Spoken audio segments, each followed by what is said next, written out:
Jeff Slauson here from 19 News Now at the 19 News Digital Desk. It is that time of year when people are kind of exhausting a lot of their electrical equipment, and in particular, using outlets and extension cords kind of to the max here. I want to show you this. These are photos from the Parma Fire Department showing you the damage that was done as a result of connecting too many things to pretty standard extension cords. And what you're seeing there is the results of a fire on the outside of the building, something that's pretty rare.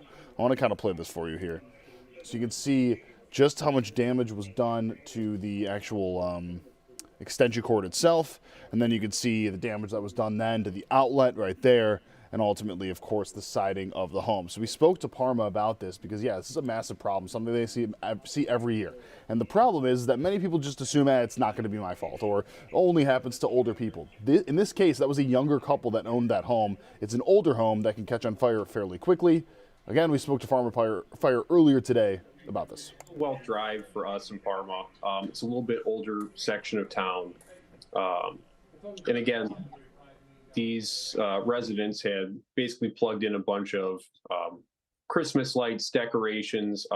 One of the ones that especially gets people is the blow-up decorations you can get from Home Depot, like the blow-up snowmen, the blow-up Santas. Those draw a lot of power. So it was an evening fire. I think it came in about 10 or 11 o'clock at night. And again, the fire actually started on the outside of the house. So what happened was the socket was overloaded. They had plugged in multiple splitters. So an outlet that was only really intended to, maybe run one leaf blower or a small appliance outside, had tons and tons of lights. And the other thing with those lights is they stay on for hours. So the wires, the plug, they can get really hot, and then they stay hot for a long time.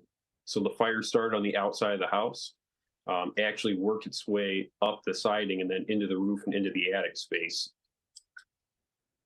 So our companies got there pretty quick, put the fire out, but again, people are using outlets in ways that they weren't designed. Yeah, how common is this, especially this time of year, for something like that, for you guys to get a call for something like this?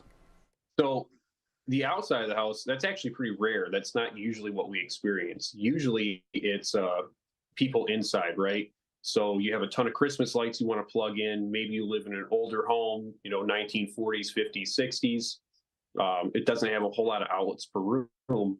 So you just start plugging in, splitters or kind of like those extension strips that you would use under a computer desk. And they start plugging lights in. They start plugging in, maybe like a Christmas train set, maybe candles, all kinds of electrical stuff people start plugging in, and they don't really think about, well, maybe that's more than the outlet was designed for, right?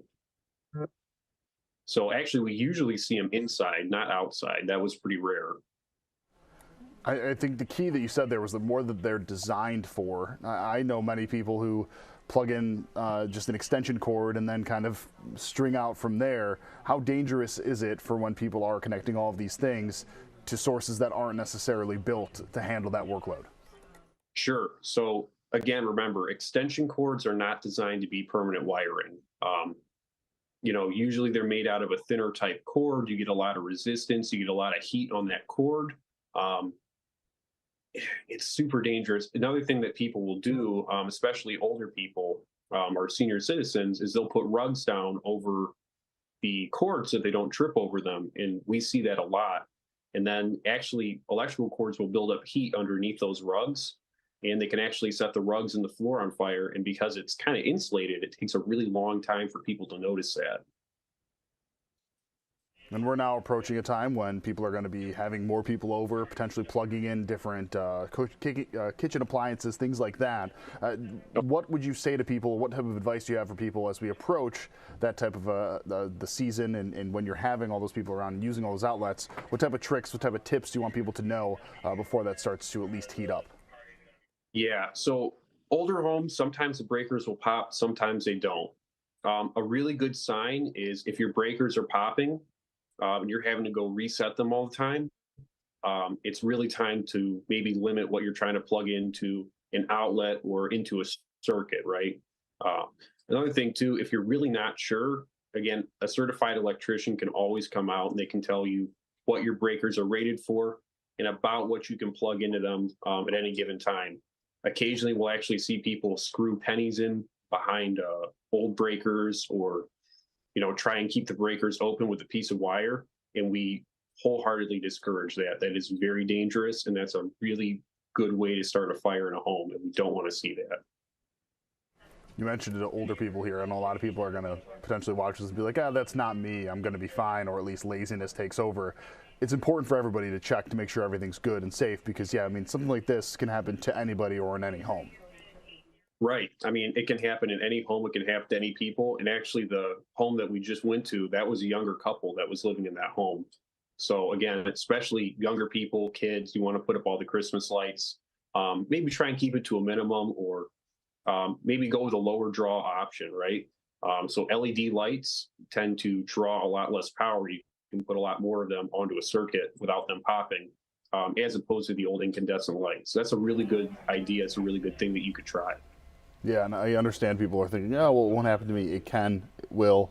Be safe, especially when you're going to be plugging in more things this weekend, potentially for having loved ones over. All right, that is it for your stream here. We're going to have much more tonight on 19 News, 10 o'clock and 11 o'clock. But first, our 7:30 newscast starts over on the CW in about 20 minutes, so we'll see you there. 19 News, now streaming on Samsung Smart TV. Search for channel